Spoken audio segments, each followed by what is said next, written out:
Jewelry design is a life lived with wearable art. My name is Warren Feld, and I am here to share some of my life experiences and insights with you about beading and jewelry making. In this class, I discuss critical choices jewelry designers need to make when doing craft shows. It is very important for anyone thinking about selling at craft shows, or festivals, or bazaars, markets, or similar settings, to be smart about it. That means understanding everything involved and asking the right questions.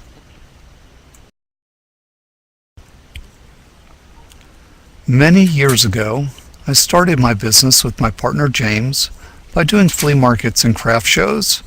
Eventually our business evolved into one store, then a second store, and an online business. But you never forget your roots. There are many advantages to doing craft shows. You can make good money. You can jumpstart and enhance your reputation.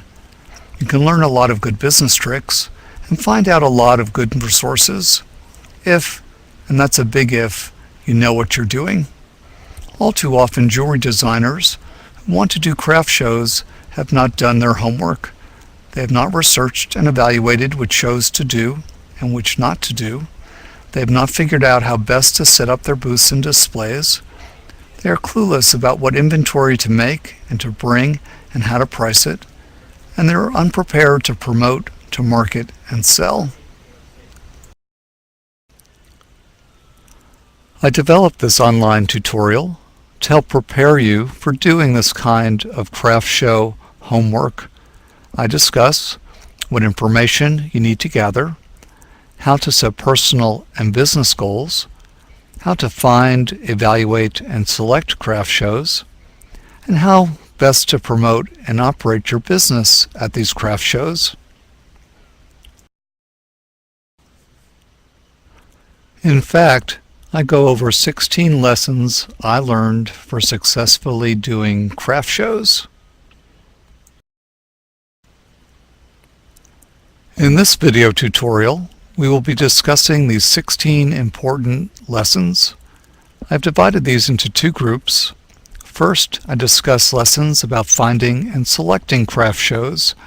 These lessons are about how to find craft shows and determine how well you and your business will fit in. The second group of lessons are about how to promote and operate your business at these craft shows. These lessons focus on booth setup, how best to organize all the various tasks involved, how to promote your business, how to manage money, and how to make sales. Then I offer some final words of advice. At the end of the tutorial, I have a page of internet resource links for you to explore in more detail.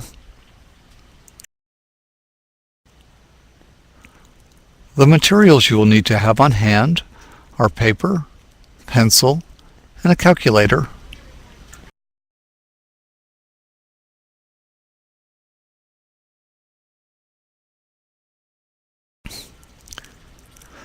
Meet Roland and Rolanda, new to the jewelry designing trade.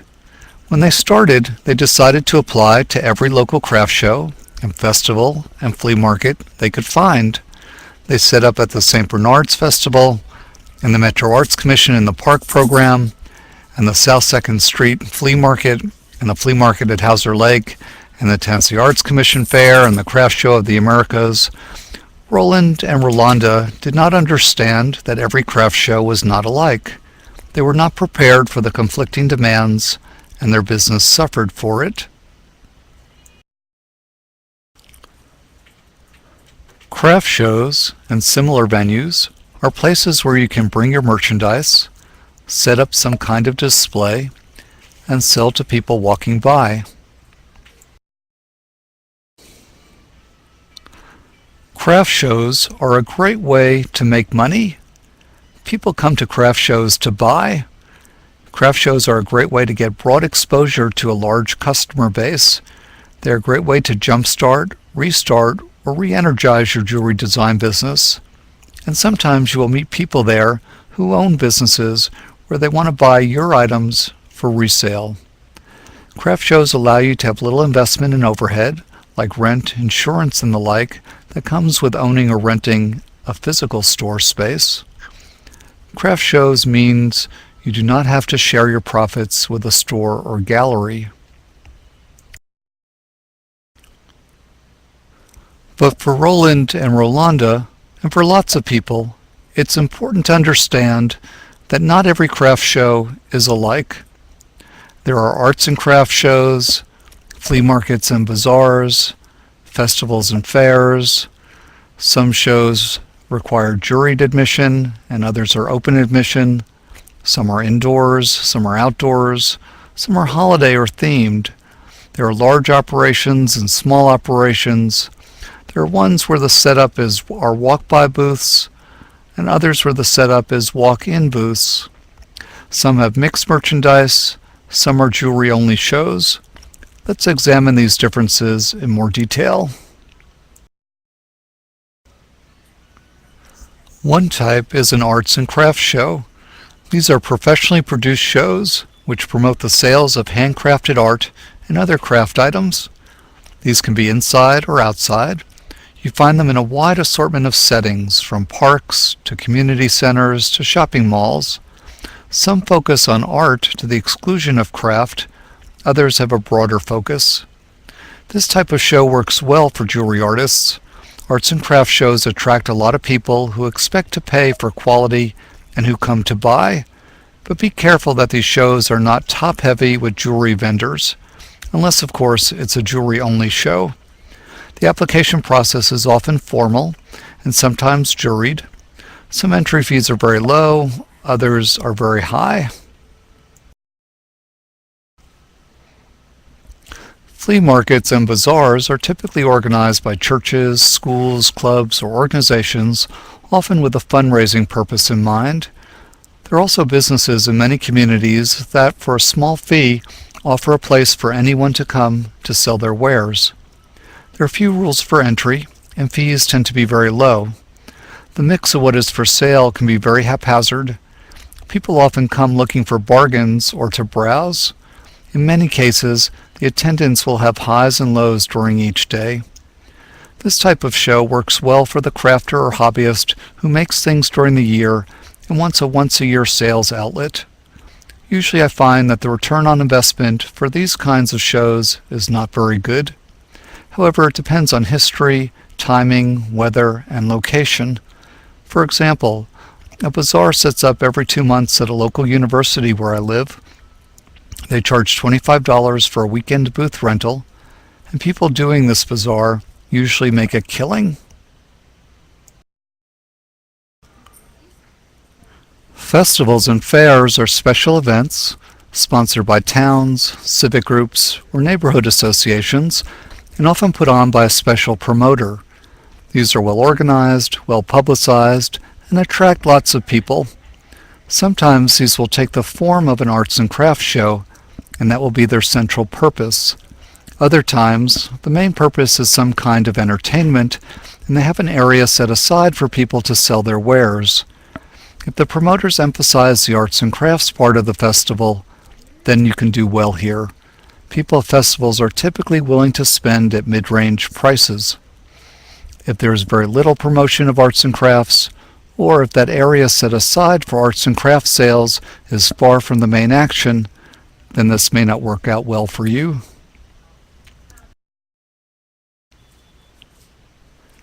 Some shows are open to all takers who pay the entry fee. Other shows are juried. That is, they require that you submit images of your work and perhaps some kind of artist statement. A panel of judges reviews your work and decides whom to admit to the show. Jury shows may also require that you submit images of your booth and display setup. Jury shows have good control over the quality of vendors, as well as the mix of merchandise available for sale. The fees can be steep. If these juried shows have a good reputation and history, they can be very lucrative. They are big reputation builders. Some shows are held indoors. Here you have some protection from the weather. Other shows are held outdoors where you do not. On good weather days, people like to be outdoors, and on bad weather days, people like to be indoors. What you bring and how you set up will vary a bit between indoor and outdoor. You can often spread out a little bit more when outdoors. You will have different special lighting needs indoors and outdoors. If the indoor show is very well attended, it can get very claustrophobic, dusty, and hot. If the weather gets really bad or unpredictable, you might have a poor showing at an outdoor show. Be sure to ask the show promoters what their policy is for inclement weather if the show is outdoors. Some shows have a strong theme which sets a very important tone and direction for the show. You need to pay close attention to this theme. There are Christmas shows and Western shows and Native American shows. There are summer celebrations and winter celebrations. There are ethnic festivals, town history festivals, historical reenactments, lots of shows and festivals and bazaars with a holiday or other theme or something tied to a specific time or event. Make sure the merchandise you bring and how you set up your displays and signage, and even the way you present yourself as an artist and craftsperson, coordinates well with the theme. Some operations are large and others are small. Obviously, the larger they are, the more people they will attract, and the more likely they will sustain themselves over time. That means less risk for you. However, if the operation is small, such as a small number of vendors, or limited range or quantity of merchandise, or a smaller expected attendance, or minimal advertising and promotion, then it poses more risk from a business sense to you. So in setting up at a small operation, be sure there are some other compensating factors, such as a special location, or that it's linked to a very special event, or that the attendees are primed to spend a lot.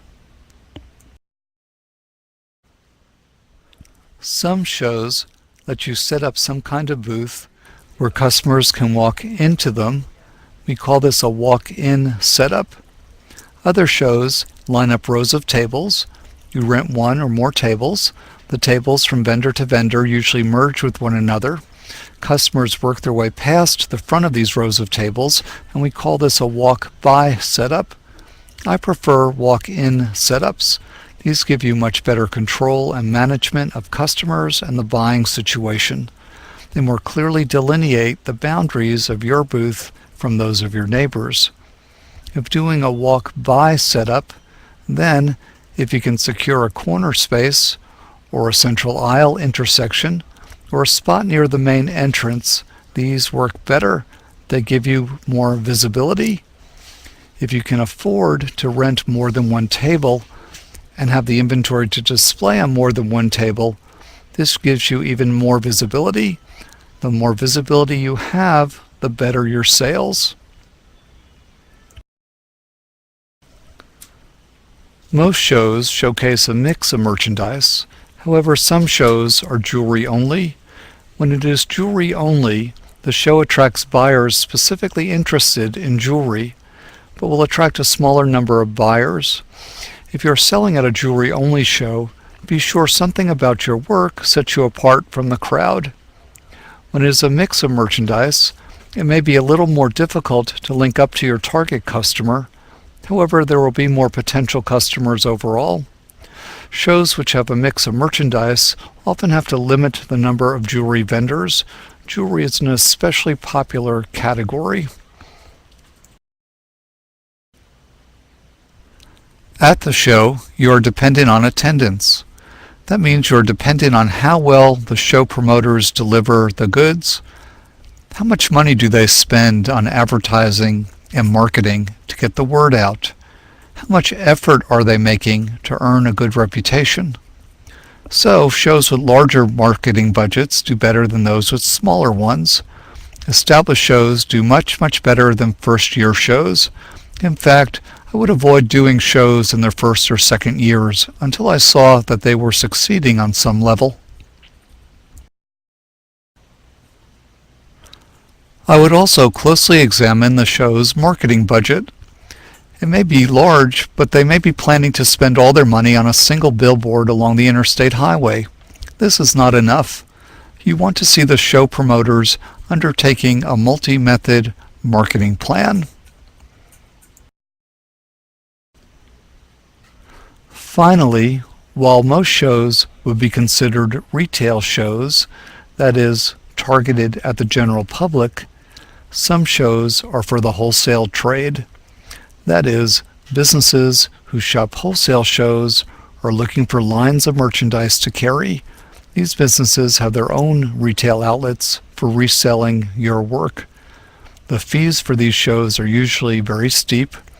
You need to be prepared to accept and deliver on large orders. Often, 2 or more businesses will share the costs of a single booth.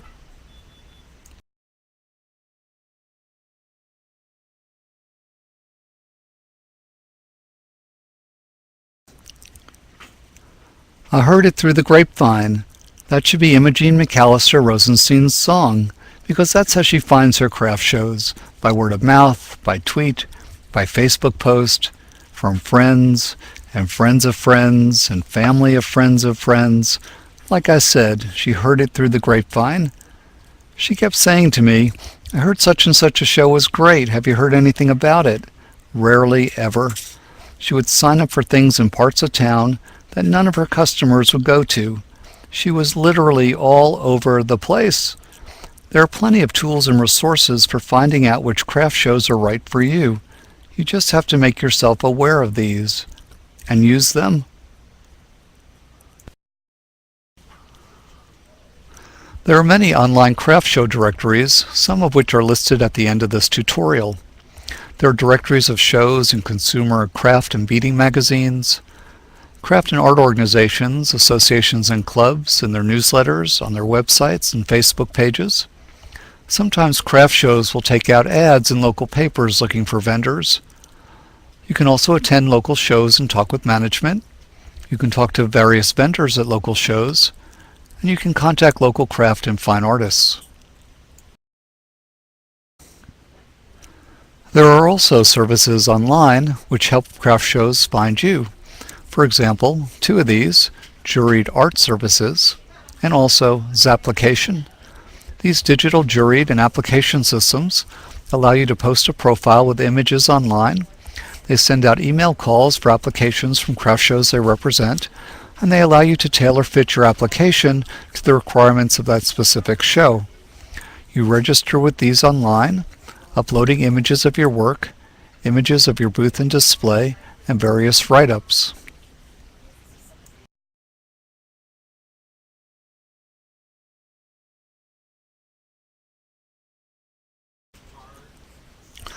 Rowena Starlight liked to tell everyone she lived on Lighthouse Road.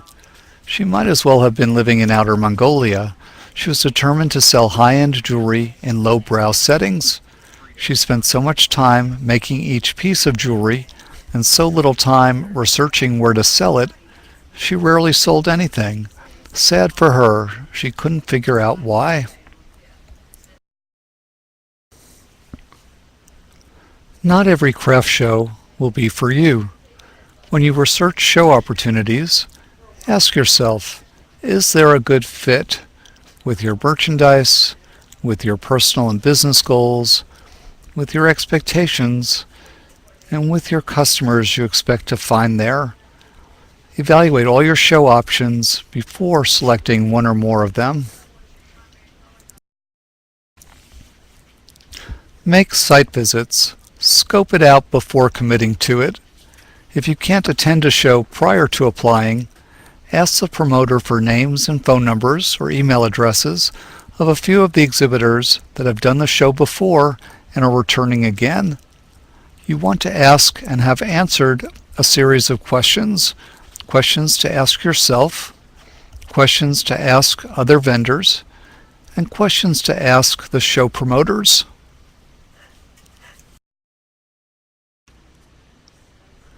You are on your site visit. Carefully observe and ask yourself these questions. Is the vendor area the focus of the show or part of a larger entertainment venue? Is there entertainment? Are there food vendors? Who is the customer? Is there good attendance? Is there an admission charge? Is there adequate customer parking? Are the customers buying or browsing? What is the merchandise mix and how much of it is jewelry? What's the quality of the merchandise like? And is the merchandise handcrafted only, mostly handcrafted, or something else? Speak with the vendors and ask them, how well does the show work for them? How do they find out about the show? Are they satisfied with the management and marketing of the show? Are there other vendors, perhaps too many other vendors, selling the same kind of thing? What are the best shows that they have done, and how does this one compare? Would they return to this show and do it again? If you can, speak with the promoters. How long have they been doing shows, and this show in particular? What are their goals for the show? What kind of marketing and promotion do they do?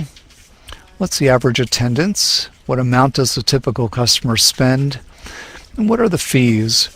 Do they take any additional commissions, such as a % of sales? Are there any insurance requirements? What is involved with the application process? Tell them what you sell and ask them if they think you would fit in. If you want to do the next show, when should you apply? Can you choose your booth location? And can you do demonstrations in your booth? Also, don't forget to ask them to add your name to their mailing list. Then, check for show reviews, ratings, and experiences online. Do some social networking, and think. Think about how comfortable are you with the location, the setting, the layout, the opportunity, the possibilities to make a profit, and how your merchandise stacks up against that which you've seen. Try to visualize this event in your mind with as much information as you have gathered. Is this particular event for you? Does this show attract the types of customers most likely to buy what you make?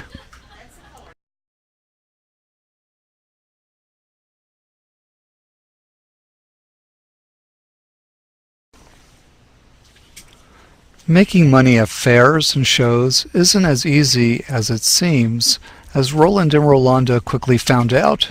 They thought all it took was to rent a table at any show or fair, lay out their jewelry, wait for customers to come by, and purchase their stuff. All through the shows, they sat on chairs reading books, waiting for people to come by. They spent more money on inventory, packing, displays, and travel than they ever made, and they never developed any kind of plan of action. Roland and Rolanda needed to set realistic goals. How much money did they have to get started and sustain themselves? What was their break-even point? What did they need to prepare themselves to sell? And what amount of repeat business and follow-up sales were they looking for? How much money will you need? Make a list of all possible costs. There are the obvious like transportation, lodging, and meals, and the cost of displays, packing, and marketing, and the cost of the parts used to make the pieces which sell. Entry fees will vary widely from show to show. They could cost $25 a day, up to $400 and up per day. They could go as high as $5,000 per day. If you have a specific craft show in mind, review their rules. What do their entry fees cover, and what do they not cover? What are the costs of extras like electricity, tables, special lighting? Do they also collect a % of sales? Do they offer special services like booth sitting for extra fees? Is parking free or do they charge? Do you need to provide additional insurance?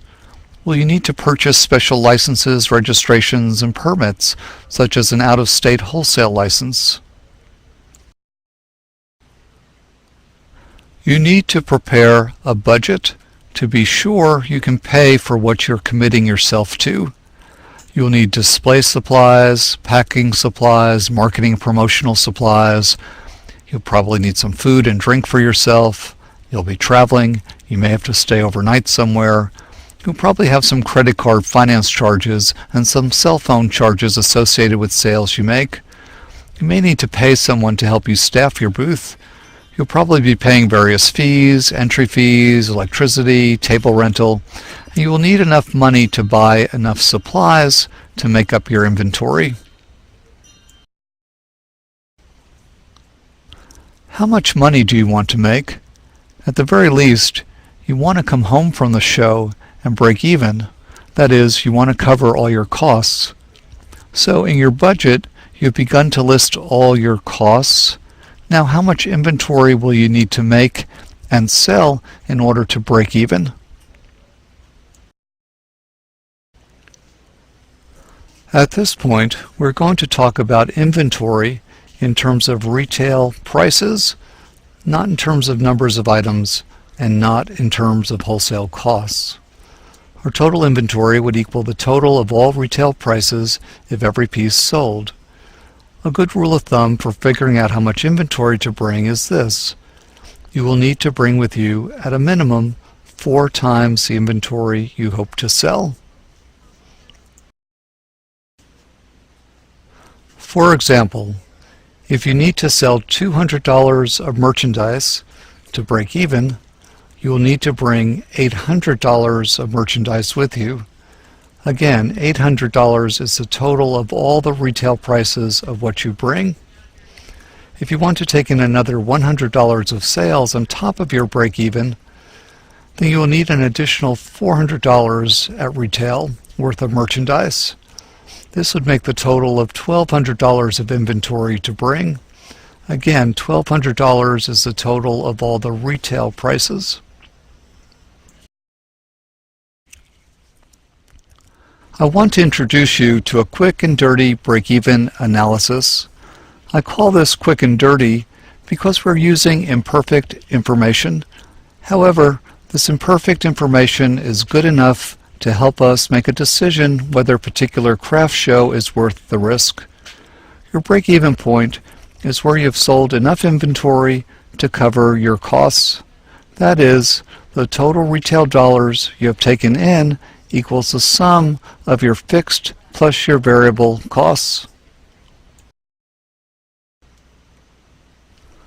We use our quick and dirty break-even analysis to answer the question, how much inventory do I need to sell in order to break even?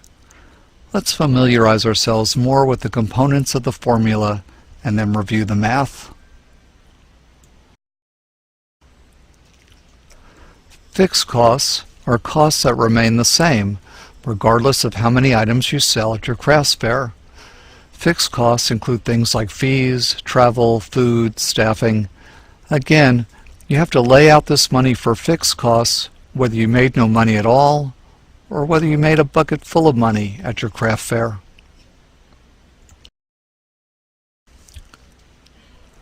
Variable costs are costs that get incurred when each unit is sold. Thus, variable costs fluctuate based on the number of units sold. If you sell very few pieces, your variable costs are small. If you sell a lot of pieces, your variable costs will be much higher.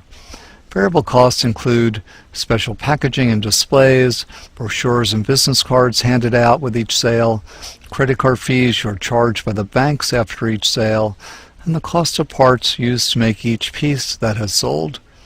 We estimate variable costs using some industry standards about the percent of total retail price these types of costs are associated with.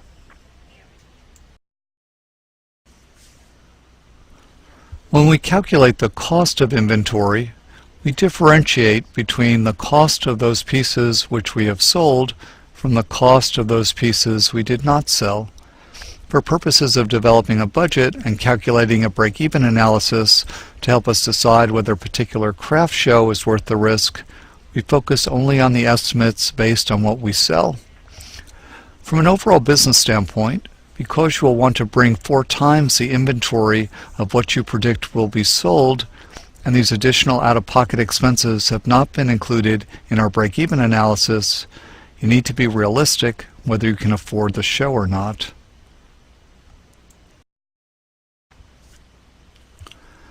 There are some additional costs you will incur which are not included in our break-even analysis. I'm going to call these investment costs. Investment costs are things you pay for which have to last a very long time and which you will use at many craft shows. These include long-term assets such as buying tables and chairs, buying a tent, buying display cases. These also include long-term liabilities such as paying down loans and credit card charges. We do not include these investment costs in our break-even analysis. Say you will be doing a 2-day craft show out of town, about 200 miles away from home, and you will need to hire one person to help you. Let's look at our budget for doing this particular craft show. You have budgeted for your fixed and variable costs as shown in the table. I plugged in some typical numbers into this table. Our fixed costs are relatively easy to figure out. Our variable costs, however, will have to be estimated. These variable costs are keyed off the retail prices you set for your jewelry. We'll use some industry percent of price standards, as well as our break-even analysis formula to help us figure out the to-be-calculated costs in our budget table. For example, I've used 12% as the proportion of the total retail price that would be spent on marketing costs. The costs would include brochures, business cards, a postcard mailing, some promotional ads, and some effort to contact previous customers to let them know you'll be at the craft show. The industry standard for marketing ranges between 5 and 15%. If you're getting started, you can use my numbers presented in this table. After you've done a few craft shows, you can begin to analyze your own sales and cost data to develop what are called multipliers for each variable line item category. Again, our quick and dirty analysis is keyed off our retail prices. Our break-even formula has 3 variables, x, y, and point z times x. X stands for the amount of inventory we will need to sell to break even. This will, in effect, be the total of all retail prices of our merchandise that we need to sell. That is, it will be our total revenue. Y is the total of all our fixed costs, and point z times x is our last variable. This is our estimate of total variable costs. We estimate total variable costs as a percent of the total of all retail prices of merchandise sold. That is, as a percent of revenue. Let's try some math. Look back at our developing budget table. Y, which is our fixed cost total, equals $535. Point Z is that percent of revenue representing total variable costs. Point Z equals 0.65, or 65%. 0.65 is the sum of our multipliers in our budget table. These are 0.05, 0.12, 0.02, 0.05, 0.01, and 0.4.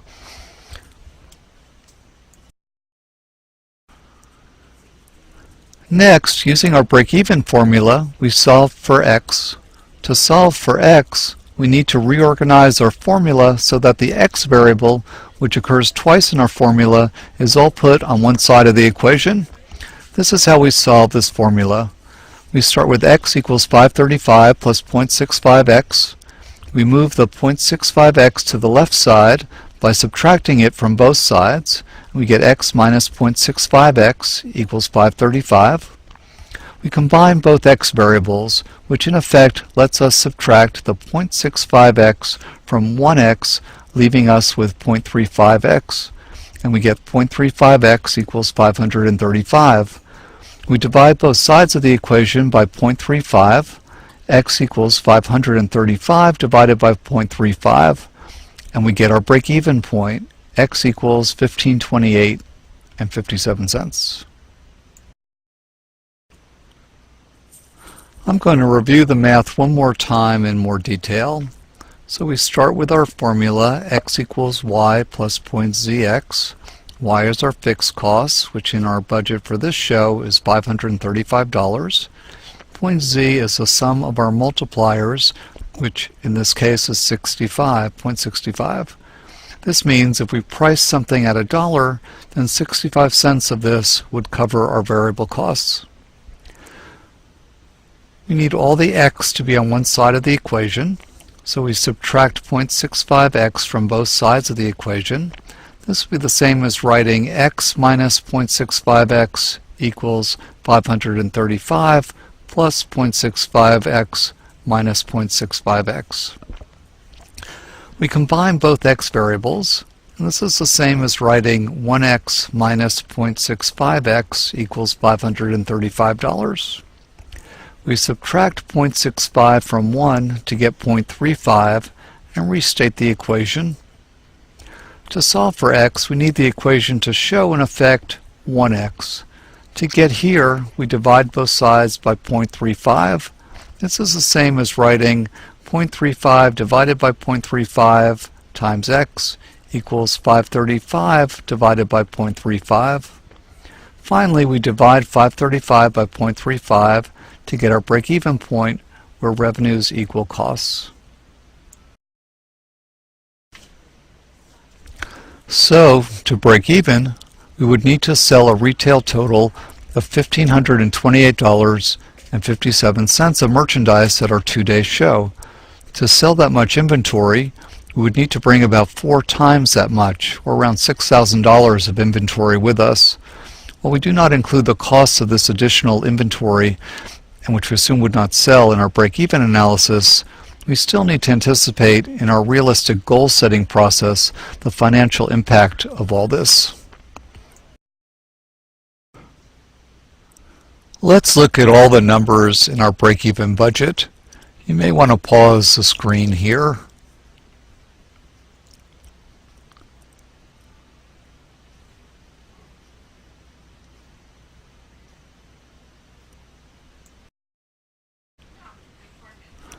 Now let's review our break-even analysis with another example.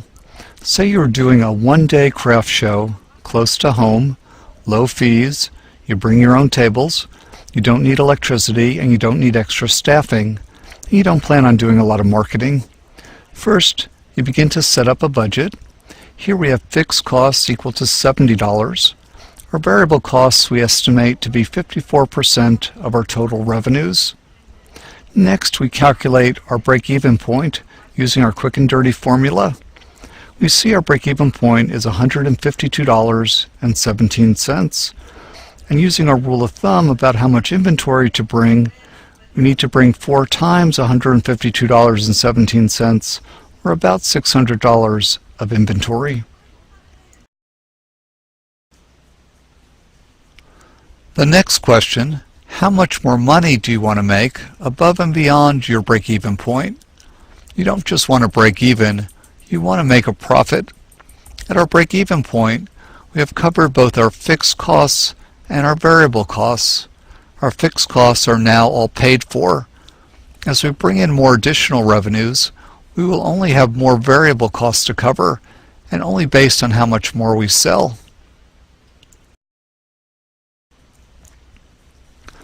In our first example, our break-even point was $1,528.57. In this example, 65 cents of each dollar in price was spent on variable costs, and 35 cents on each dollar in price was spent on fixed costs. As we go beyond our break-even point and become more profitable, again, in this example, we would be spending only 65 cents out of each additional revenue dollar for variable costs.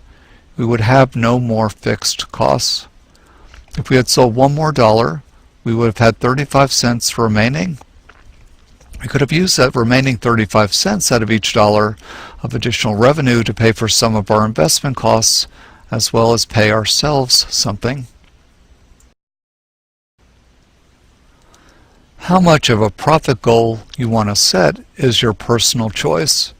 However, I like to tell students that breaking even at the show itself is okay if you also have strategies in place to generate follow-up sales, either through repeat sales between shows or repeat sales at the next show.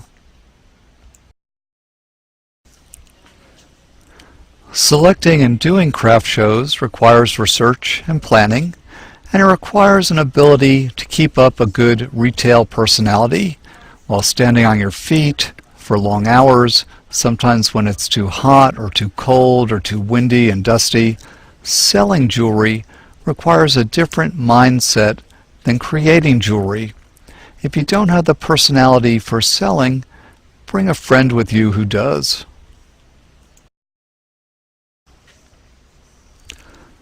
What amount of repeat business and follow-up sales should you look for? A good goal to set is to generate repeat business equal to about 25% of your sales. So if you had 10 sales at the show, your goal will be to get 3 repeat sales. These could occur when the customer contacts you between shows. These could occur also at the next show you do when the customer buys from you again. You'll make a much higher profit and experience better long-term outcomes through repeat business. With repeat business, you can considerably lower your variable costs, particularly those costs associated with marketing. Because of this, that second or follow-up sale is often more important than that first sale at the show. Lesson 4 was to set realistic goals. It is okay to start small, to start locally, to gradually take on bigger and bigger shows while you're establishing a reputation and building a following. You obviously want to keep your expenses to a minimum, and there can be some steep upfront costs, such as creating a sufficient inventory. Starting small gives you a chance to test out your ideas about costs and whether you like doing craft shows, whether there's a good fit between your merchandise and the shows, and whether there's a good fit between your personality and doing the shows. When you start, you might be able to share booth space with another friend who has a business and share some of those other fixed costs like travel and fees. Do your homework when selecting shows. Find ones that fit well with your goals and your budget.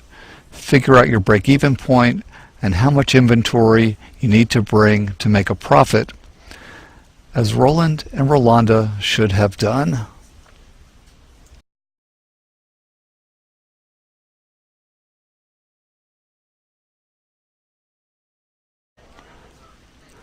John Jacob thought he could set up anywhere and any time, so he missed the April 30th deadline for the Red Hills Fair, and he sent in an incomplete application without the required pictures to Napa Sweets Festival. And he didn't take seriously the fact that Naples Symphony Days was a juried competition. And he couldn't understand how adding one more jewelry vendor to the Rocky Mountain showroom would make much of a difference. He had calculated that he needed to do 4 shows a year to make a living, but for several years now, although he had applied to at least 12 shows each year, he rarely was approved for more than 2. To prepare for our application process, we need to prepare a generic application. We need to understand the juried selection process. We need to submit our applications and follow up on them. We need to be able to schedule and organize ourselves for the year. Some organizations have a formal printed application form to fill out. More and more, however, organizations are using online application services. I suggest creating a generic application form from which you can cut and paste into these printed or online application forms. They may ask you for these types of information. First, company information. This includes address, phone, email, contact phone, on-site contact phone, and website. And it also includes your license plate number, your resale or tax number, and the state which issued these. They want to know the type of merchandise you plan to sell, whether it's handmade and handmade by you. You want to know the sort of the high and low price range of your merchandise. They'll ask you to describe your craft in terms of techniques, materials used in your designs. They may ask you for an artist statement. This is about 150 to 250 words describing you, your artistic career, and something about your work. They'll want to know your booth size requirements and whether you'll need more than one booth space. They're going to ask you for your requirements for additional services such as electricity, table and chair rental, a tent. They'll ask you to submit 5 photos of your crafts. Be sure your photos are sharp and attractive, as if they were published in a book. No dark photos. With photos, you might need slides or you might need JPEG images that are 72 to 96 DPI, or you might need high-resolution JPEG images, which are between 300 and 600 DPI. Be prepared with each of these. They'll want 3 photos of your booth setup. They want visually appealing, customer-enticing, user-friendly booth setups. Again, no dark photos. They'll ask for a list of special preferences, such as you want a corner booth if available, and they'll ask for your credit card information to keep on file. That'll include your credit card number, your expiration date, the security number on the back or the front of your card.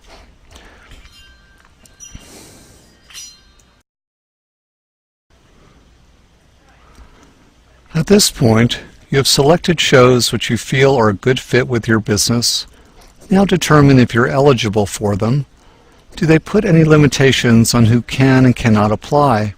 Do they require that your creative work be juried? Most craft shows make simple acceptance decisions based on submitting an application form and paying the fee. Some, however, may restrict the number of jewelry vendors they accept because they want a balance of types of merchandise, and often too many jewelry vendors apply. Other shows may want to maintain some level of merchandise quality standards. They subject the applicant to a more intensive jewelry review process.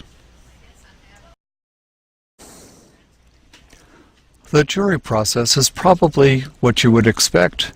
Usually a few people review all the applications and score them against a set of criteria. They choose the ones which score the highest. Some typical criteria that they use: they look at products considered best for the show, aesthetics and visual appeal, functionality, creativity, originality, technique, marketability, quality of work, and booth design. They want to end up with vendors whose wares will sell, where there won't be much duplication, and whose presence and setup is exciting for the people who attend the show. Your short write-up and submitted photographs need to make your case. What does it mean when a juror says no? Most rejections are based on the limited number of openings, particularly for jewelry vendors. Another major reason for rejections is the poor quality of photos submitted. Look at your photos. Share them with some friends. Judge them according to the previously discussed judging criteria. How well do they make your case? Are they clear, focused, and bright? Submit your applications and follow up on them. You have created your list of possible shows based on your sense of fit, the goals you have set for yourself, and your budget given the costs involved. You have determined whether you are eligible for them. Decide about how many shows you want to do a year. Select 5 to 10 more shows in addition to the number you want to do. Another rule of thumb is to select 3 events to apply to for each weekend you want to work. Get their application forms and review the rules and application deadlines. Read all the rules. Determine how long the review processes are, and figure out when you should know whether you've been accepted. Call or email each one and verify that all the information you have, dates, fees, application requirements, deadlines, are true.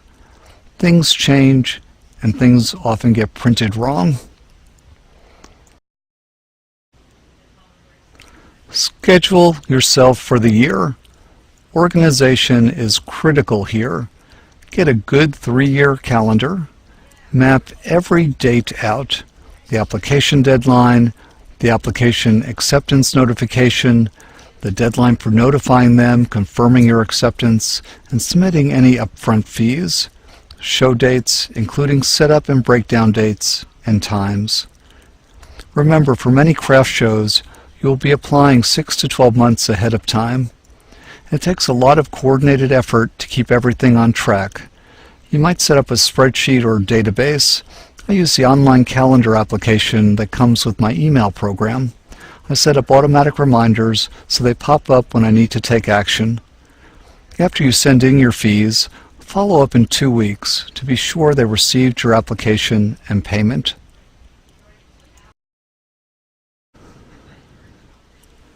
Before you say yes, re-review your fit with the show, your break-even analysis, your calendar schedule, the money you need up front, and whether there are any cancellation penalties or rules. What kinds of local and state licenses, certificates, and permits will you need? And do the show promoters assist you in obtaining temporary ones for the duration of the show?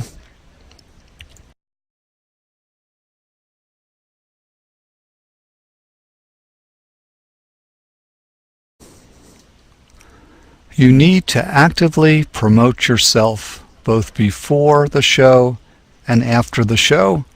Do not rely on the show promoters to do all the marketing. About 2 to 4 weeks before the show, contact your existing customers through email, mail, social network sites. Promote your message to potential customers. Leave flyers and brochures at relevant businesses or organizations. Post messages on social network sites. Post messages on your own website or blog. Get listed on community calendars. Tell people you interact with. In your promotions, be sure you have all the details listed correctly. In a short, catchy phrase or sentence, tell why this event will be of particular interest to them. You might offer special discounts if they present your card or email notice. Then be sure you're going to look presentable. If you need a haircut, get it. Be sure you have all the clothes you need. Check your supply of business cards, brochures, and other promotional materials. Practice saying your selling points out loud. Be strategic about which pieces of jewelry you're going to wear at the show.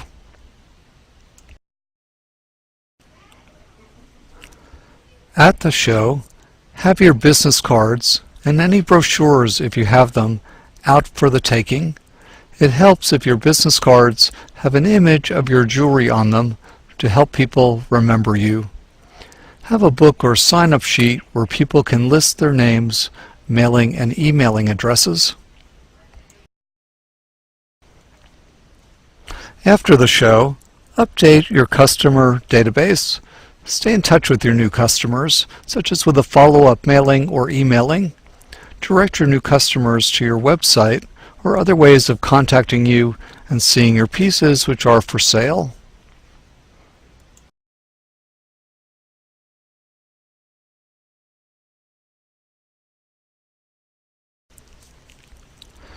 Imogene McAllister Rosenstein. Remember, she had no plan or strategy for choosing shows. And guess what? She had no plan or strategy for setting up at shows either. Imogene, bless her heart, loved plaids. She would set up a table and cover it with a dark plaid cloth and lay her jewelry onto the cloth.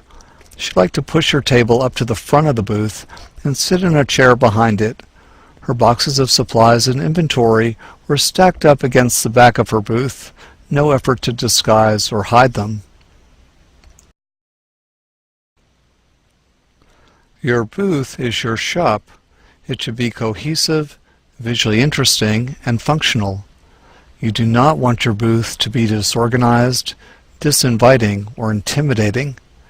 Setting up for success means having good understanding of booth design, layout and table setup, merchandise display, signage, and loading and unloading. A typical booth space is 10 feet by 10 feet. Plan to use this space wisely. A 10 by 10 booth holds 3 6-foot tables in a U configuration. Verify with the show promoters what your footprint is. This might include additional space around or in front of your 10 by 10 foot space. If so, take advantage of that fact.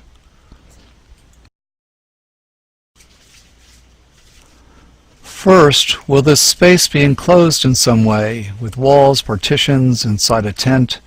Do you want to have walls? Do the walls need to be fabric, wood, wire grids, chicken wire?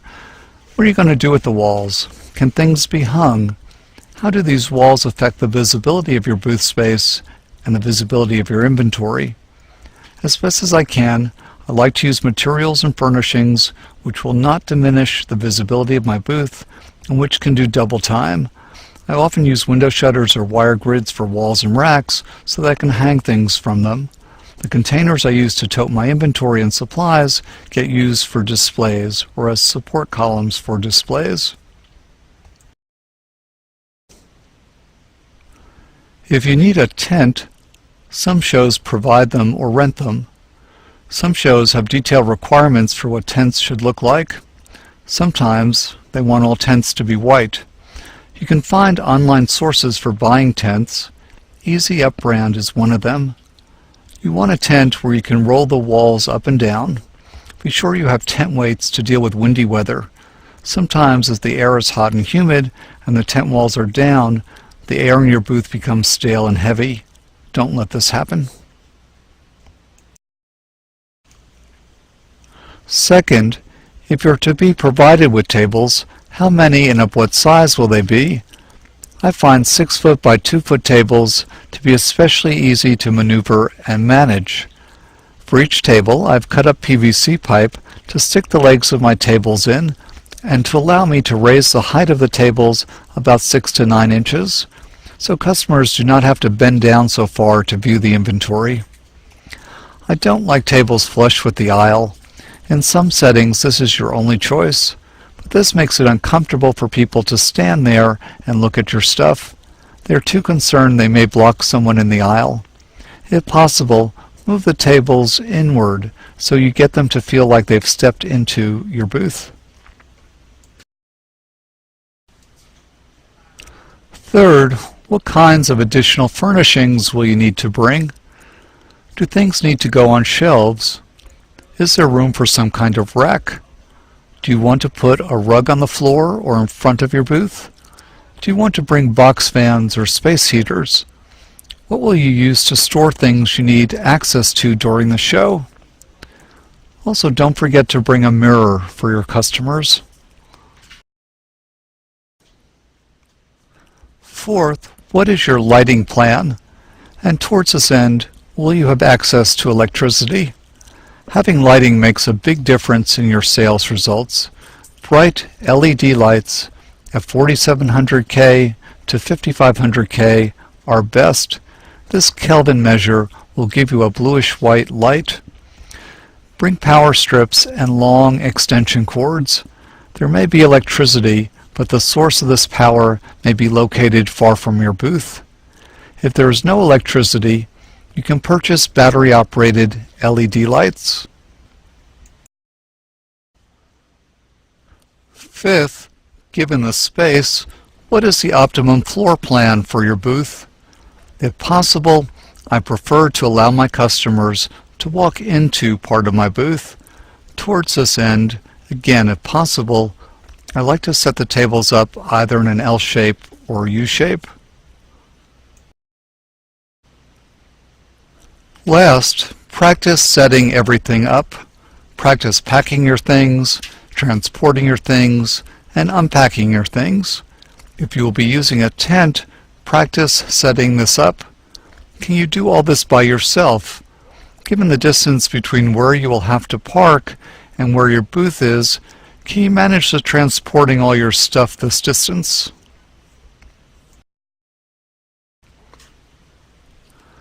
Let's talk more specifically about layout and table setup. Anticipate the traffic flow, both in front of your booth as well as inside your booth if you can set up to allow people to come inside. Remember, your space and customer flow go beyond the boundaries of your table. Visualize how traffic will flow to and from each of your neighbors. As shoppers walk by your booth, how much of it can they see? Are there things and enough things to catch their eye and entice them to stop and look? Be sure the decor of your booth coordinates well with the jewelry you are selling. It must coordinate with the show as well. You don't want beach decor at a Christmas holiday show. Can customers enter and exit easily, shop easily, pay easily, and not feel trapped when a lot of people are in your booth?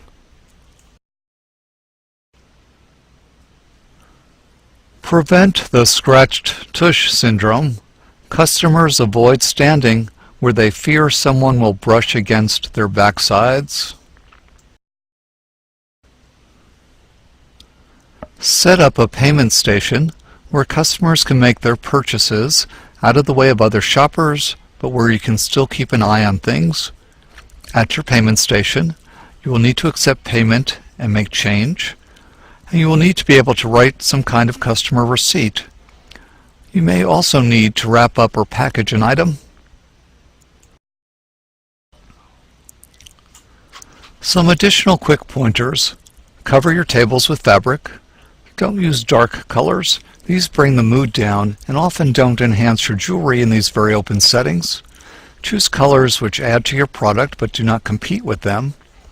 Customers like to use all their senses when they shop. They like to see, they like to touch, they like to think. Subtly use props and mirrors to help your customer visualize how the product might be used or worn. I like to make my booth feel homey.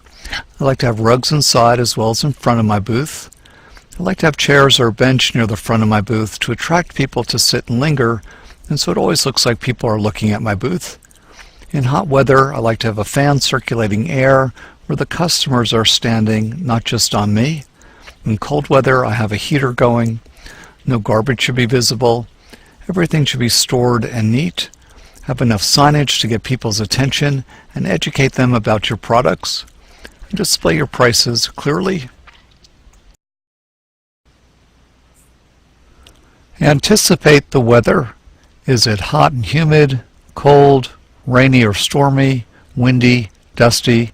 Have drop cloths to protect your merchandise and displays. I keep large pieces of cardboard that I can lay on wet ground when my booth is outside. Sometimes I take a bale or two of straw that I purchase at the local hardware store or garden center to cover wet ground. I have plenty of cleaning aids to keep the merchandise looking fresh and saleable all during the show. I wear layers of clothing. I bring sunglasses, gloves, hats, a battery-powered handheld fan, whatever it takes to keep me perky, happy, and comfortable.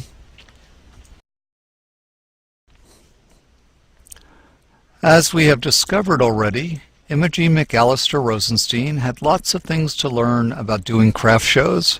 Her displays of jewelry were very cluttered, very flat-looking, never caught the attention of anyone's eye. The colors were boring. There were no signs. Not everything was priced.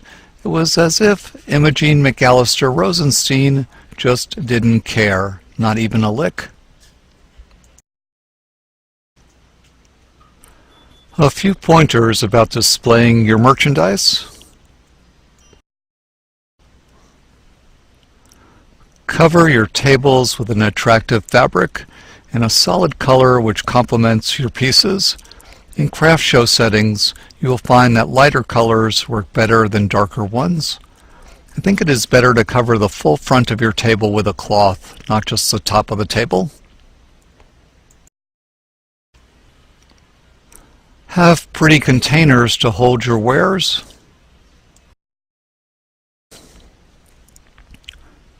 Think of display in terms of levels. You do not want everything lying flat on a table. In your booth, You might have a mix of low tables, higher tables, tall heights, stands, pedestals, hanging items. Coordinate your use of color with the colors prominent in your business cards, brochures, and signage. A warm, airy feeling is much better than a dark cave feeling. Open bookcases work better than ones with closed backs. Be careful if using displays which are glass enclosed that the glass reflection does not diminish the ability to view jewelry inside these displays. Keep things creative but not complex or cluttered. Don't let things get barren either, what I call a toothless look. Your displays should be attractive but should not compete for attention with your jewelry. With this in mind, you do not necessarily have to put all your inventory out at once. Create natural places for the customer's eye to settle. Build displays around these natural focal points. I loved how this octopus bracelet worked as a key focal point for Cabana jewelry. Cabana jewelry had most of their pieces in glass display cases, but they kept this octopus bracelet in a central point on top of their counter. Boy, did this bracelet ever attract people to their booth. Keep your glass clean, keep your jewelry shiny, keep your booth tidy. You want that customer at 4 p.m. Sunday to be excited as that customer was at 1 p.m. the day before. First and foremost, follow the show promoter's rules about signage. Your sign or signs should be visible from all sides of your booth from which the customer will be approaching. If the back of your booth will be visible, put a sign there. Put a sign on the inside of your booth. I like to hang a poster-sized image of someone wearing a piece of my jewelry. I imprint my business name on the poster. Your sign should be simple, clean, and with a clear font. The colors red and yellow are seen from the furthest distance away. Your sign should say what you sell, not necessarily your business name. For example, Jewelry to Love is a much better sign than Imogene's Creations.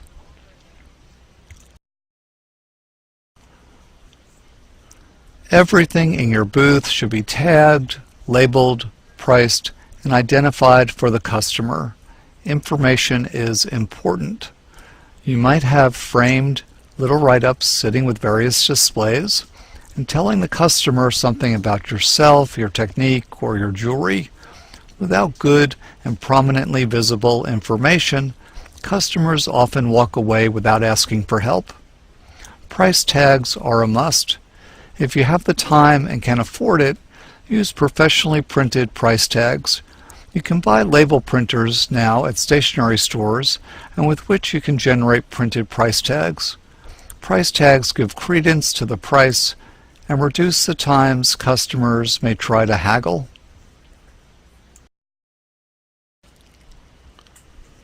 Have business cards, postcards, brochures, and newsletters easily available. Put out a sign-up book or sign-up sheets to expand your mailing and emailing lists. Allow yourself plenty of time to unload and set up your booth. If allowed to drive into the venue to unload, be courteous and unload as quickly as possible. Then move your vehicle before continuing to set up. I like to modularize everything. That is, I like to use similar sized and shaped containers to carry everything in. Each container is clearly labeled on the outside to what is on the inside. Some of my containers do double time as pedestals or supports for displays, others for active storage during the show, but easily storable and out of sight of the customers. This booth is very appealing, very user-friendly, has a good use of neutral colors, definitely highlights the jewelry. There's an obvious pay station. It's a great use of the walls, plus signage on the walls.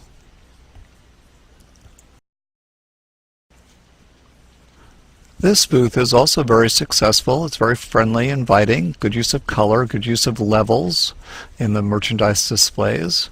Very, very appealing and user-friendly. This particular booth is not one of my favorites.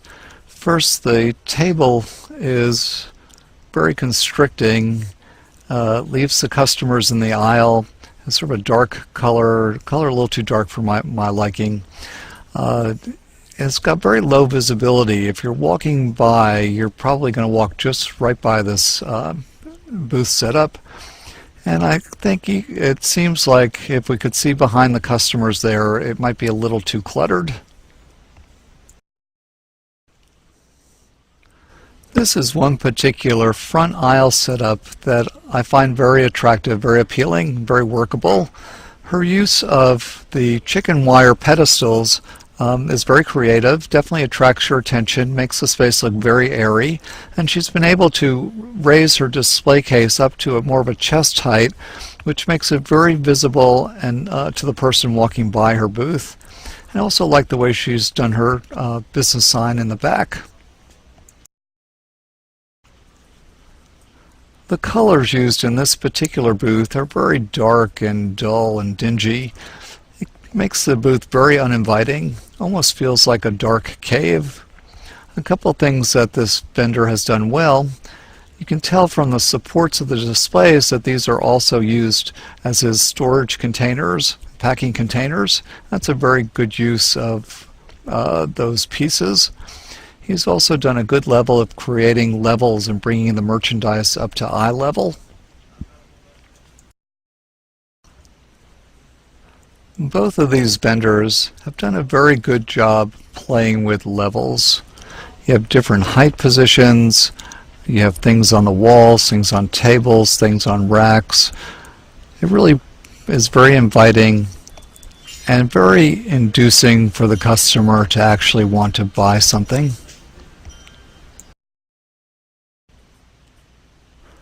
In this picture, we see how someone has brought a rug out into the front of their booth. This makes it a little more inviting for people to stand there a while.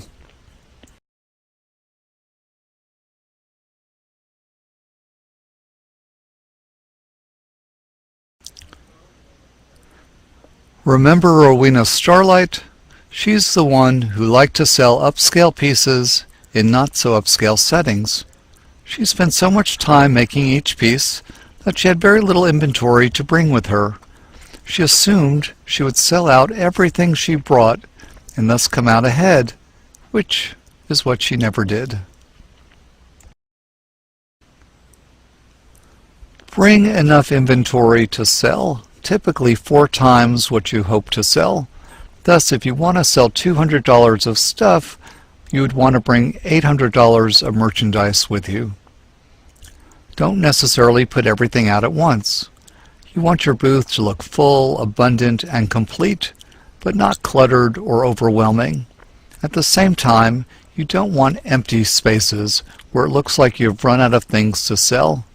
If you started with a large bowl of loose items and you've sold out half of them, replace that bowl with a smaller bowl. Have merchandise with a variety of price points. You'll want to have a mix of impulse items as well as more expensive things, and perhaps 2 or 3 very high-end art pieces. Think what kinds of jewelry sells the most and what sells the least. Usually earrings and bracelets sell the most, and necklaces and specialized items sell the least, but this all depends somewhat on current fashions. People carry around with them $1 bills, $5 bills, $10 bills, 20s, 50s, 100s. The impulse buyer is more likely to purchase something in these denominations. Last and very important, sell things you love.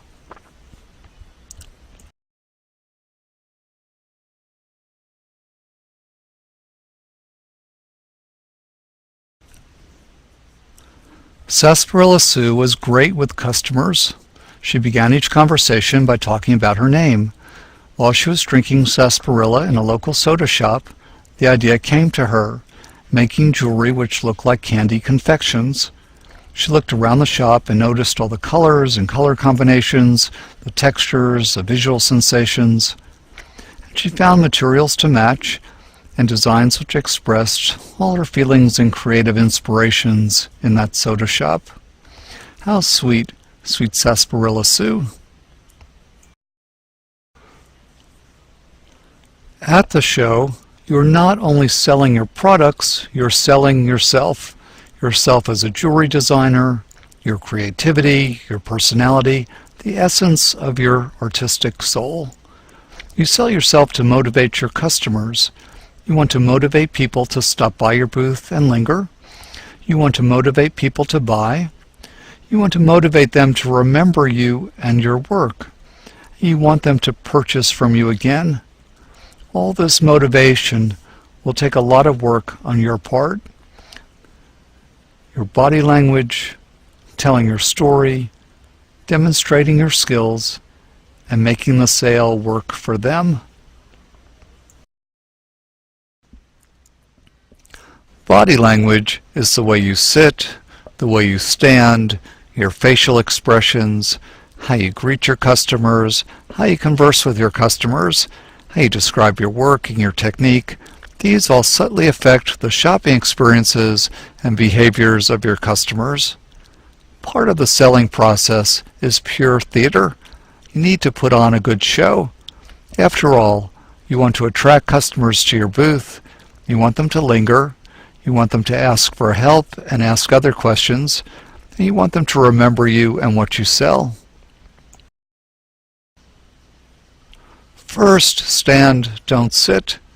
If you do need to sit, sit at an angle to your booth or display table, rather than sitting directly centered facing forward. In this way, people can approach your display without feeling you are watching their every step as they make their way to your booth. If it's going to be a long day and a long weekend, you might resort to a higher director's chair or stool as a sort of compromise between standing and sitting to take short breaks.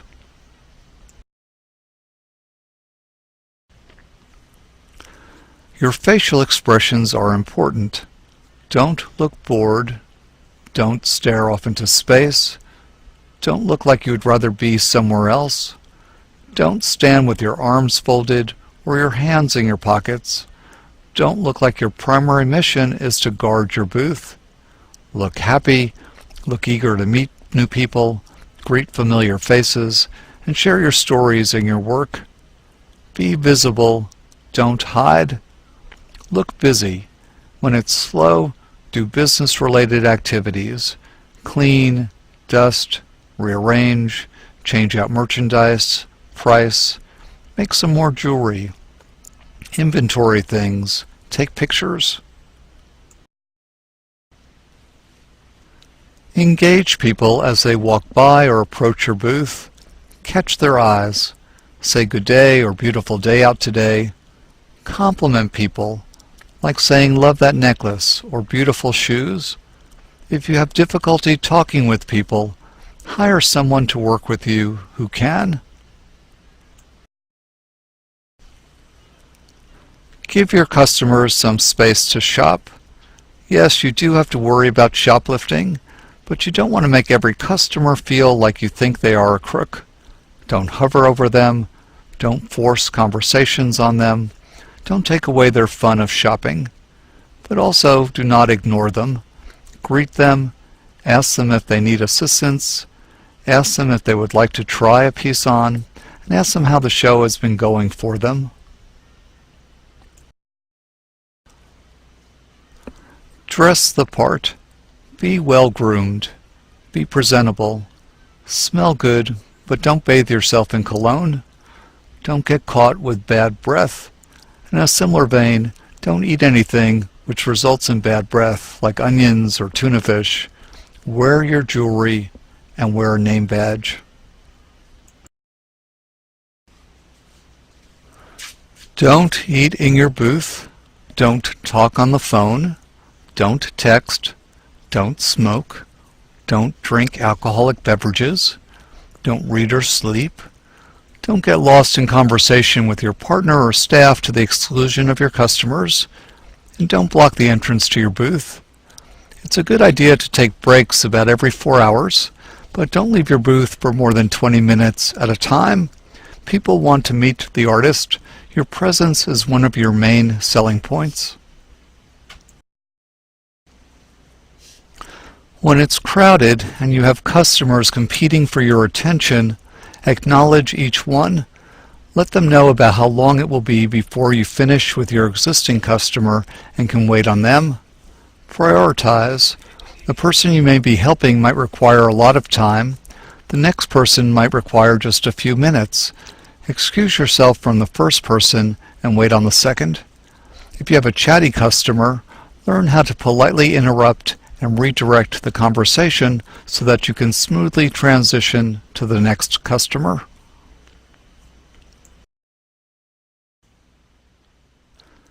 Thank your customers for coming over to your booth.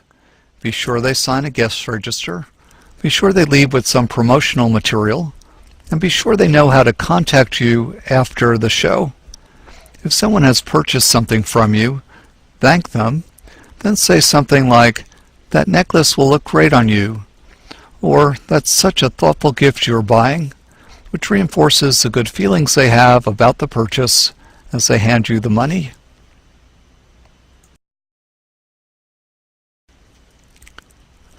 Tell your story. When you establish a very personal connection with your customer, you will more likely make the sale. People are not just buying your work, they are buying an experience. The more they know about you, your techniques, and the particulars of the work, the more likely they are to buy something. You, in effect, are building a brand. The brand is you. Your story should be real, relevant to what you're selling, and repeatable. So your story could include important milestones in your development as an artist, how you got started, how you learned your craft, who taught you, the reasons you are passionate about your work. Do you make things full-time or part-time? Your inspirations, interesting facts about the materials you use and where you find them. Some humorous tales of things that happened to you in the context of your work. The kinds of things which differentiate yourself from other jewelry designers. The kinds of things which are critical to your success. How you manage a regular job in your craft, and where else you sell your pieces. If you are uncomfortable talking about yourself and your jewelry, practice, practice, practice. Write up a story. Make this write-up part of your promotional materials. Tell your story to friends and relatives. Eventually telling your story will become second nature. If the show promoters allow demonstrations, find out their rules. Demonstrations are great marketing tools. They always attract customers, they get people to linger, and they show you really do make your own products. Here I am demonstrating pearl knotting.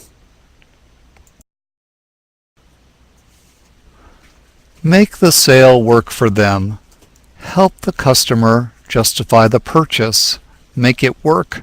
Have tools handy to take out a link or add a link to shorten or lengthen that piece of jewelry. You may not have exactly what they want. Perhaps you have it in your inventory at home and you can mail order the sale. Or if you do commission work, let people know about this. Explain to them what commission work means and what your terms are. Children can disrupt the sales process. They can compete for the attention of your customer. They can sometimes wreak havoc with your merchandise and your displays. I always have some small items to distract them, or something they can fiddle or play with.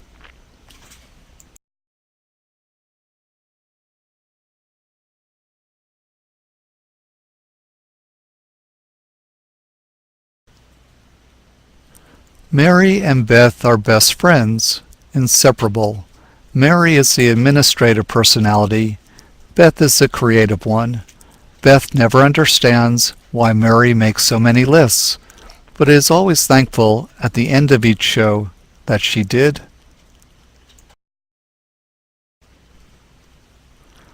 Making lists is one of the only ways I know to keep up with all the details.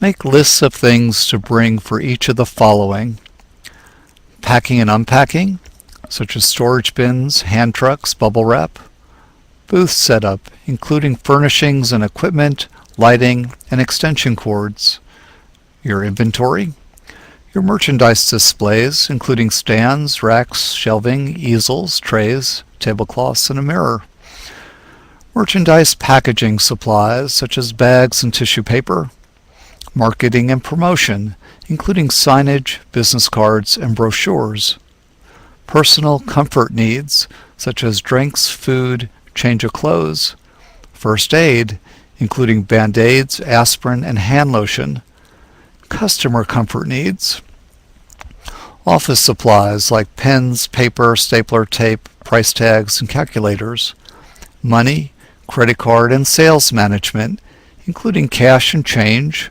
forms, cell phone, credit card equipment, credit card authorization phone numbers, sales tax certificate, and business license; weather and other contingencies supplies, such as safety pins, bungee cords, zip ties, scissors, twine, tape, tent weights, plastic drop cloths or tarps; toolkit for repairs, bug spray, hats, sunglasses; cleaning supplies, including paper towels, glass cleaner, jewelry cleaner, and garbage bags; show-related stuff, such as a copy of all correspondence with the show promoter and your application form; and demonstration supplies, including tools, supplies, and samples. Be sure to bring a camera, take pictures of your final booth setup, take pictures of your merchandise displays, and take pictures of items that seem to be selling well.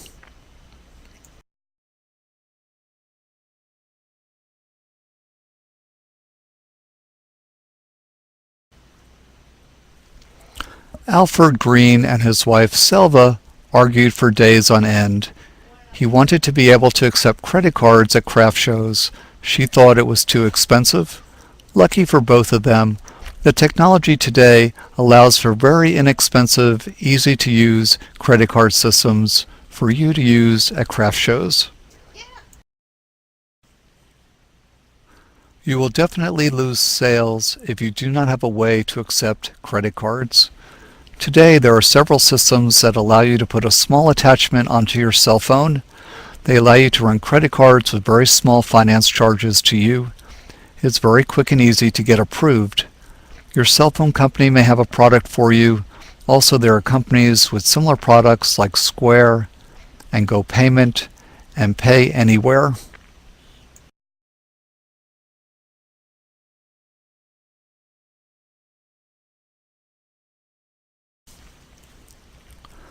Customers who attend different kinds of shows have different kinds of expectations about price.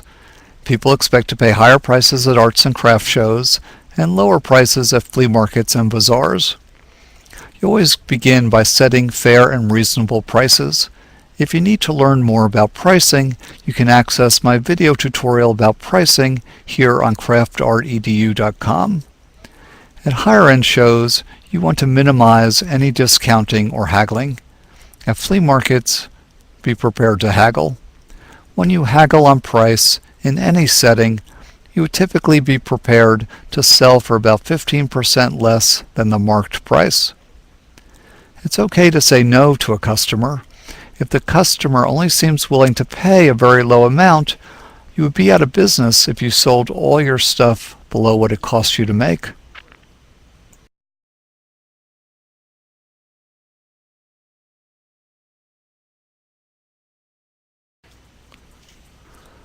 Alfred Green and his wife Selva also argued about how to manage the money at the show.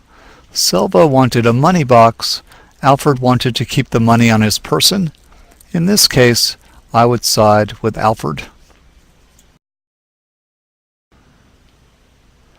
You need to manage your transactions. Keep your money safe. Set up an efficient payment station.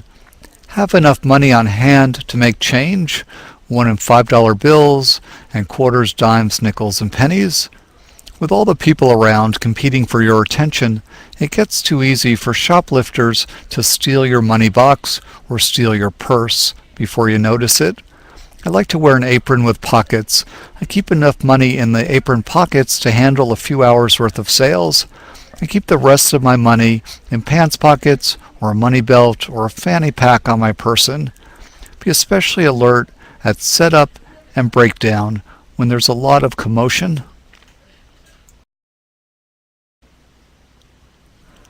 Lots of people pass bad checks. Some people make a career of this. Because of this, I'm always leery of accepting checks. Luckily today, many people use their debit cards in lieu of checks, and these are much safer. If someone asks if they can write a check, I try to discourage it. I ask them if they can use a debit or credit card instead. But occasionally I do accept checks. If accepting checks, some yellow flags to watch out for. If the sequence number is below 300, any check from anyone in the military, any check from someone with a college ID, a starter check where the address is not imprinted on the check, out-of-state checks where the dollar amount written in numbers on the check is not the same as the dollar amount written out, where they give me a check and they forgot to sign it, a check made out to the wrong name or company, where the date is written incorrectly. All checks have at least one perforated edge. If your check that you receive has no perforated edges, it's probably counterfeit. Verify the customer's phone number and write this on the check. Also check the customer's driver's license with picture and signature and write down the customer's driver's license on the check. Most banks no longer allow you to verify whether the customer has enough money in their account to cover the check. The few banks that still provide this verification service often charge you $5 to $10 per verification. Craft shows attract shoplifters. There are lots of people, lots of commotion, lots of distractions. You find yourself in a new, unfamiliar environment. These kinds of things make shoplifting easier to get away with. Shoplifters come in all sizes, shapes, genders, and colors. They may try to stuff some jewelry into a large purse or bag or coat pocket and walk away without paying. They may try a piece of jewelry on and walk away without paying. They may grab and run. Often they work in pairs, one person to distract you, and the other person to steal you blind while you're not looking.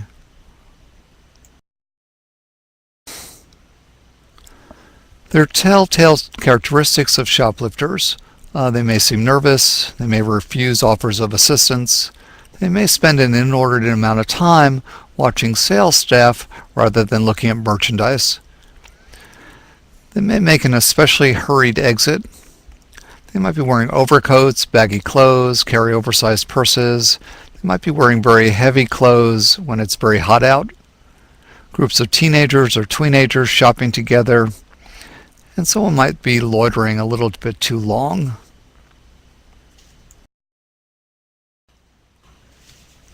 Shoplifters require some level of privacy in order to conceal merchandise, so you want to maximize visibility and minimize blind spots. From where you're standing or sitting, you should have good sight lines throughout the areas in your booth your customer has access to. Lock up shoplifter attractive merchandise or keep it behind the counter. As a general rule, the smaller and more valuable an item, the more attractive target it is. What proportion of merchandise should you keep under glass? There's no rule of thumb here. You have to use your judgment. Keep everything in its place. This makes it easier to monitor things because if everything has its place and you keep putting things back in the same place, you're more likely to notice and notice more quickly if things are out of order. If you put items in a bag, staple it closed. Staple the receipt to the bag. You can even staple one of your business cards to the bag. Require a receipt for all returns. One thing some shoplifters like to do is steal something and then return it for cash. The most effective thing you can do to prevent shoplifting is to provide exceptional customer service, acknowledge each customer, ask if they need assistance.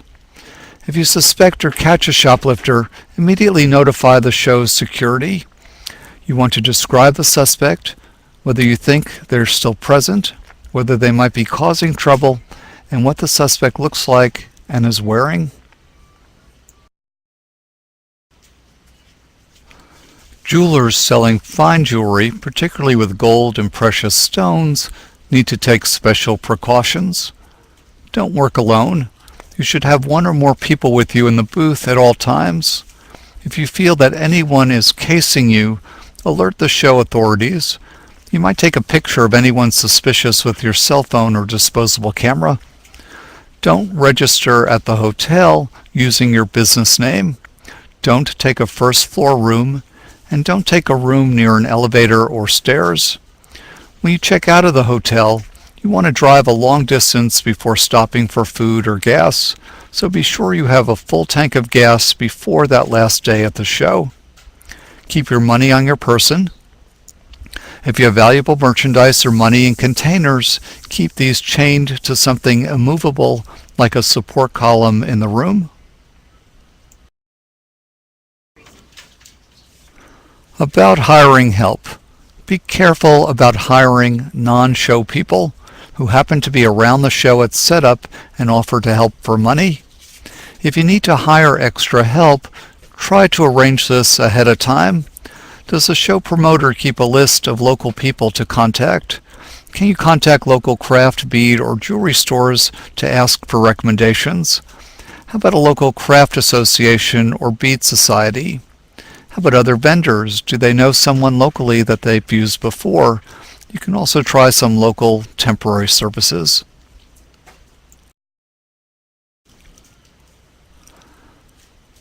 Don't leave tempting items in your booth overnight.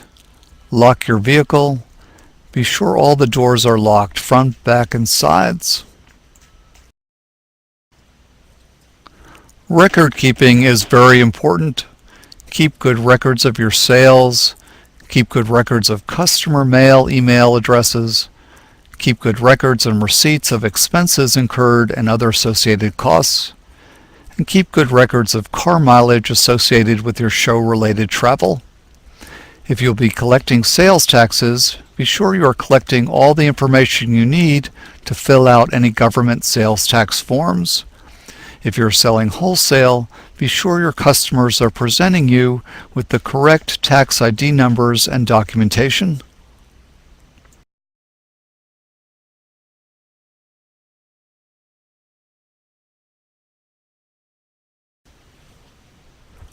You make real money through repeat business. Much of the repeat business occurs between shows. Some of it occurs when people who bought from you at one show return to your booth at the next one. Before the show, notify your existing customers where you will be when. Either emailing them or mailing out postcards works fine. For regular, very good customers, you might try phoning them. Also, you should have some kind of web presence where the customer can easily find you between shows. During the show, have a guest register or sign-up sheet to generate mail and email addresses. Have at least 2 to 3 takeaway promotional items, such as a business card, brochure, and postcard. Be sure on each of your promotional handouts you clearly list how the customer can get in touch with you between shows. I also like to have some kind of giveaway where people fill out a form with their address information, say to win a free piece of jewelry. Some people like to give away a promotional item with their business names imprinted on them. After the show, update your mailing and email databases. Follow up at least with those customers who made a purchase using email or mail and thanking them. Do some evaluation. Write down what things to keep or to keep doing and what things did not sell that well. Ask yourself why and why not. Return to your break-even analysis. How much money did you actually make? Was it worthwhile? If you spent $1,000, did you make at least $1,000 back?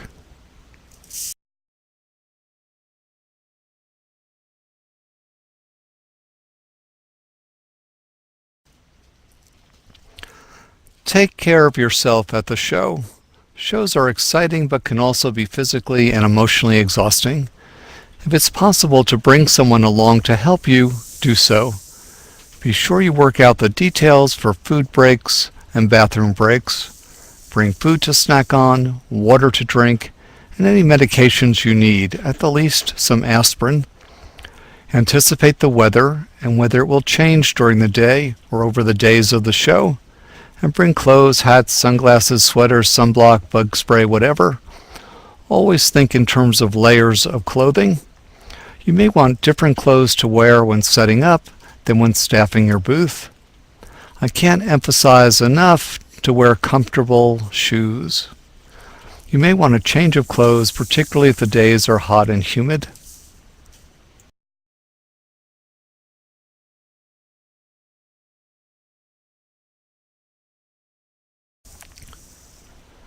Make friends with your neighbors. Your neighbors may become some of your best business resources. Ask about their products. Ask about their experiences with craft shows. Send customers their way. Exchange business hints and craft show opportunities. Offer to watch their booths when they need to take a break. Listen to how they manage sales and customers. As you walk around the show, pay attention to good booth and display ideas. Follow craft show rules. Open your booth on time.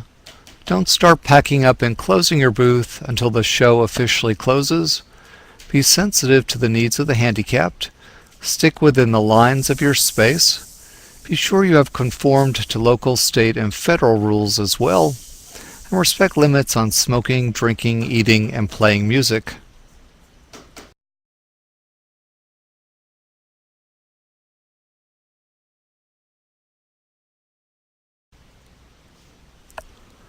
Doing craft shows is a wonderful experience. You can make a lot of money at craft shows, you meet new people, you have new adventures, you learn a lot about business and arts and crafts designing. If you do your homework when selecting them and verify all information, and if you are very organized in preparing for them, setting up, selling, and repacking, and if you promote, one of the first things I tell anyone who wants to get into this business is to give it 3 years. If you're still struggling after 3 years, perhaps craft shows are not for you. Each year you will do some shows and some will work and others might not. Avoid first-time events. I usually avoid shows in existence less than 3 years. Try to do events others have told you have been successful for them. I give many shows a second chance if I feel the major issues for slow sales were timing or weather. Don't feel disappointed if you didn't make a fortune your first time out. Remember, it's that repeat business where you make the most money. I wanted to share with you lessons I have learned over the years about doing craft shows. I am confident that with a little homework and organization, you can make craft shows a successful venue for selling your work. Thank you again for watching. Best of luck with your craft show business. I'm Warren Feld.